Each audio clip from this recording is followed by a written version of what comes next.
Salut à tous les excentriques, aujourd'hui je vous fais une petite vidéo pour vous parler d'une machine qui m'a été vantée et que je vois un peu partout en ce moment. Elle est notamment sur Insta, je l'ai en suggestion publicitaire très souvent, enfin vraiment très souvent, YouTube également, et même beaucoup Facebook d'ailleurs. Alors cette machine là, j'ai pas la citer, mais vous avez sûrement deviné ce que c'est, et parce que j'ai pas envie d'avoir de problème quel qu'il soit. On sait jamais, j'ai vu que Nevin avait un problème avec une marque de boisson qui démontait un peu, il a été attaqué ou je sais plus trop quoi, donc je vais pas m'aventurer là-dedans. C'est un système de poulie iso-inertielle, donc il y a une plateforme, ou pas d'ailleurs, et il y a un petit disque, c'est un petit disque en métal, et il y a une poulie juste derrière, et en gros ça retransmet l'énergie de façon iso-inertielle. Donc je vous lis la plaquette commerciale. Entraînement iso-inertiel augmente l'efficacité de tes entraînements en utilisant l'inertie produite par un volant d'inertie. Et l'entraînement inertiel t'offre plusieurs bienfaits dans le domaine sportif, notamment dans la performance, la prévention des blessures, la rééducation du sportif et la remise en forme. Donc jusqu'ici ça a l'air quand même très... Moi ça me botte, hein, vraiment tout ce qui est performance, j'aime beaucoup. Méthode d'application, 30 exercices essentiels, la résistance est adaptable à tes besoins, etc. La formation, enfin, il faut une formation, bien entendu. Voilà, donc tout ça, ça a l'air vraiment pas mal.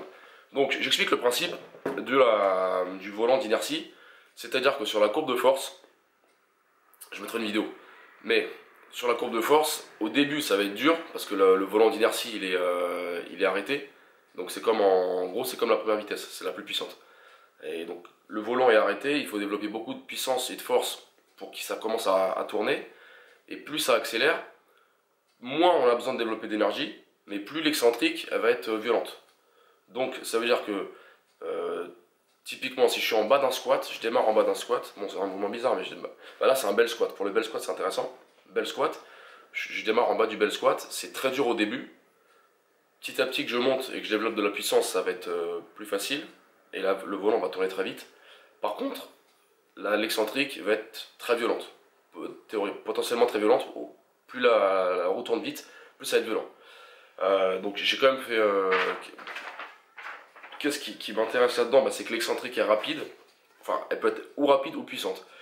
En quoi c'est intéressant pour l'hypertrophie, l'excentrique puissante, c'est intéressant parce qu'on peut passer un temps sous tension plus long en excentrique, et donc ça permet de faire des séries plus longues avec une charge suffisamment élevée, donc on va faire moins de reps effectives, mais si on maintient bien l'excentrique assez longtemps, c'est assez intéressant, on en a déjà parlé, mais pour le temps sous tension, ça peut être intéressant. Pour le développement de la force, parce qu'on sait que le développement de la force passe souvent par de l'excentrique, donc c'est intéressant également, on a une excentrique plus accentuée. Ensuite, pour le développement de la vitesse, l'explosivité, etc., de la force-vitesse, c'est intéressant comme en parle Louis Simmons, pardon, il en parle dans la conjugate méthode. Notamment lui, il utilise, j'y reviendrai si jamais je fais une vidéo sur la conjugate ou un podcast ou autre, il utilise les bandes, pas du tout pour ralentir l'excentrique, mais pour l'accélérer. Parce que il veut se rapprocher au plus de la pliométrie, on va dire, c'est un peu ça. Donc une excentrique très rapide, pour pouvoir emmagasiner Enfin, il y a plein de mécanismes là-dedans, mais en gros, Louis Simmons, c'est excentrique très rapide, d'où les élastiques. Excentrique très rapide, concentrique très rapide également. Donc sur là, on est dedans. J'ai vu également qu'il y avait un contrôle de la puissance, il y a une application qui est liée, qui est reliée directement à la machine, enfin, je peux dire le nom, à la machine, et ça permet de voir chaque série, la puissance développée, etc. Quoi d'autre? Oui, vu on va dire la polyvalence de la machine, c'est plutôt un petit appareil. Donc c'est comparé à des barres ou quoi que ce soit, c'est vrai que c'est assez intéressant. Maintenant, les points négatifs. Parce que je ne le cache pas, c'est surtout pour ça que j'ai fait la vidéo, parce j'ai reçu beaucoup comme je vous ai dit, de pubs. Donc je m'y suis intéressé un petit peu et j'ai pesé le pour et le contre. Et bon, malheureusement la balance penche vers le contre. Alors déjà, de toutes les vidéos que j'ai vues, c'est instable, c'est super instable. J'ai l'impression qu'il n'y a aucune répétition qui est la même que celle d'avant. C'est-à-dire que je vois un mec, y a un Américain qui fait des tests de vidéos pour son home gym, son garage gym, qui est assez connu. Il en fait la promotion, j'ai vu sa vidéo, je suis pas convaincu du tout. Il nous montre un bel squat et il n'y a aucune répétition qui est identique à l'autre. Moi ça me dérange moi dès que la forme elle se dégrade, ça me dérange. Surtout sur des mouvements comme un squat ou un soulevé de terre, des gros mouvements. Si la forme elle n'est pas impeccable, gros problème. Donc déjà c'est instable, je vois sur le squat les pieds ils bougent souvent. Voilà, donc ça tient au fait que la courbe de force elle est, on va dire, asymétrique. Comme je vous ai dit, au début, la concentrique c'est dur et après dans ce sens là peut-être, au début c'est dur et après ça redescend. Et l'excentrique c'est pareil, elle est très violente au début et après ça redescend.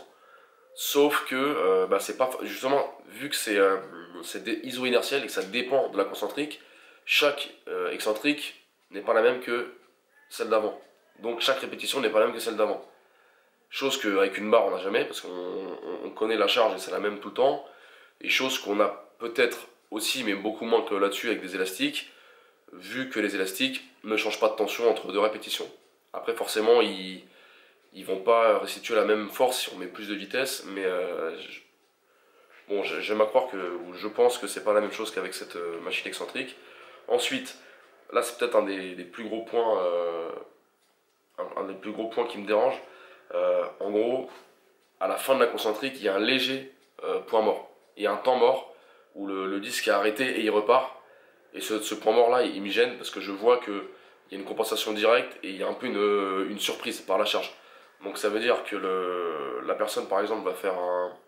J'ai vu qu'on peut l'utiliser pour faire un développé vertical, et donc depuis le sol, et on voit qu'il pousse fort, et ici il y a un point mort, et après ça revient ici. Et ce qui se passe sur la vidéo que je vois, après on peut dire qu'il le fait très mal, mais je pense que c'est très très dur de bien le faire. Il va pousser, il va développer ici, et il va se faire surprendre par le... Parce qu'en gros, ce qui me dérange, c'est qu'il y a une perte de tension musculaire.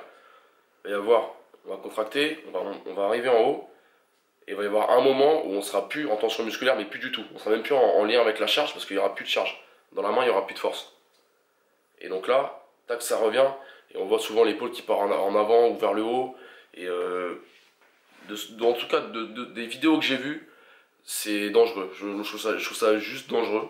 Donc là, on n'est même plus dans le inutile, on est dans le dangereux. Donc ça me dérange. Donc là, pareil, la forme, l'exécution, elle empathie, c'est pas bon. Pour moi, déjà, c'est deuxième croix, voire fin du game. Deuxième chose, je reviens dessus, c'est le début est dur et la fin est rapide. La fin est facile, pardon. Moi, ce qui m'aurait intéressé, c'est peut-être l'inverse. Par exemple, pour le développement sur un squat, ce qui est difficile, ce qui est facile, c'est la fin du mouvement. Et donc, si on facilite une chose qui est déjà facile, ça m'intéresse moyennement. Pareil sur le développé couché, c'est plutôt la fin qui a tendance à être plus facile, et le début, on va dire jusqu'au deuxième tiers par exemple, où c'est plus dur. Et donc, ce qui pourrait être intéressant, bon, pour quel cas, franchement, la vidéo est pas assez longue pour parler de tous les cas, que ce soit culturiste, powerlifter ou pour la prépa physique, mais ça peut être intéressant, peut-être que justement de compenser la facilité du mouvement par ça. Par exemple, les élastiques, ça c'est intéressant. À ce niveau-là, c'est pas intéressant pour tout, mais c'est vrai qu'à ce niveau-là, si on veut, on va dire, lisser la courbe de force de l'exercice, développé couché ou squat, où on sait que c'est la fin qui est facile, c'est intéressant. Donc là, c'est l'inverse qui se passe. Donc, est-ce que c'est intéressant d'avoir le début du mouvement dur et la fin facile? À part peut-être sur les tirages, non, même pas. Il y a très peu d'exercices où c'est intéressant, je trouve. Et ensuite, un autre truc qui m'a marqué direct, parce que moi je suis un peu je suis un peu vicieux, donc je vois les choses directement. Si je suis coach, enfin, je suis coach, mais si je coach quelqu'un et que je lui dis de faire ça, qu'est-ce qui va se passer? Sachant qu'il va intégrer très rapidement que l'excentrique, elle est gérée par rapport à sa concentrique à lui. Donc, si je pousse fort sur les jambes dans mon squat, très vite, l'excentrique va être très, très douloureuse et très, très rapide. Ce qui va se passer, c'est que la concentrique, elle va être de plus en plus, on va dire, maîtrisée et contrôlée. Donc il va jauger et il va gérer sa montée. Ce qui veut dire, moi ce qui me dérange là-dedans, c'est que les concentriques, pour moi, ils doivent être toujours maximum de vitesse. Même si c'est lourd, il faut mettre l'intention de mettre le maximum de vitesse dans quasiment toutes les séries. Déjà que ça part de l'échauffement jusqu'aux séries de chauffe, toutes les séries, la concentrique, elle doit être rapide. Comme on dit, on joue comme on s'entraîne. Donc si on s'échauffe, on s'entraîne comme on va performer, etc. Et d'ailleurs avec Rekan, on vous l'a déjà dit je pense, mais on vous le dit assez souvent. C'était quoi déjà? Il y avait une phrase, c'était make every rep the same. Donc voilà, look the same. Donc faire que toutes les reps se ressemblent. Échauffement, montée en charge, série 1, série 2, il faut mettre la même vitesse. Et donc, on en revient à notre excentrique. Si je sais que l'excentrique va être généré par ma concentrique et que plus je pousse fort, plus je me mange de G juste après, petit à petit je vais me dire bon bah je vais me gérer, je vais pousser de plus en plus lentement. Et donc, pousser de plus en plus lentement, volontairement lentement une concentrique, ça amène des mauvaises adaptations. Et ça amène à devenir lent, tout simplement. Tout comme si je veux faire du sprint et que je mets à me brider ma vitesse, à me dire bon aujourd'hui je cours à 90% de ma vitesse, je vais devenir lent, je me ralentis. Tout simplement. Et ça, c'est également un truc qui fait que c'est la machine qui veut ça. Et ça, on peut être le meilleur du monde, de la galaxie, forcément le cerveau il va se rendre compte à un moment que, je sais pas, peut-être instinct de survie, il sait que il va s'en manger beaucoup juste après, donc il va se gérer. Après bien sûr il y aura toujours des barbares pour aller à fond, mais je pense que la charge va vite les amener au sol. Et ensuite, bon, bah, dernier point négatif, le prix, hein, j'ai vu, je crois que ça coûte 1400 €. Je sais pas si c'est nécessaire de faire ça. Donc tout ça pour dire, si vous avez d'autres outils comme ça que vous voyez, envoyez-les moi. Je suis pas là du tout pour descendre chaque initiative entrepreneuriale ou quoi que ce soit, mais c'est vrai que ça, j'ai vu la pub partout. Ils font du marketing à balles dessus. Ils nous montrent qu'il y a des clubs pro qui l'utilisent, des kinés, je sais pas quoi. Voilà, je vous ai montré mon point de vue dessus. Si vous avez d'autres avis là-dessus, dites-le. Mais dès qu'il y a un nouvel outil ou un nouveau truc marketing qui sort, il ne faut pas se précipiter dessus parce qu'un tel ou un tel l'a vu. D'ailleurs, sur les pubs, ils montrent, je sais plus, Maria Sharapova ou d'autres sportifs qui l'utilisent. C'est pas un gage de qualité. Hein. Je pense pas que Maria Sharapova elle a gagné au tennis avec une machine excentrique à poulie iso-inertielle. Hein. Je pense que c'est surtout parce qu'elle est bonne au tennis. Voilà. Ensuite, bon bah j'en viens, allez, je vais le faire quand même, vu que la vidéo est assez longue. Pour le seul cas où je pense que ça peut être utile, justement, c'est pour le bodybuilding ou le culturisme, et encore, parce qu'il n'y a pas une nécessité athlétique. Et donc, pas de nécessité athlétique, pas forcément besoin d'avoir une concentrique rapide. Juste pour ce point-là, hein, parce que tous les autres points ils restent. Hein, l'instabilité, le fait qu'il y a un point mort et tout, ça reste.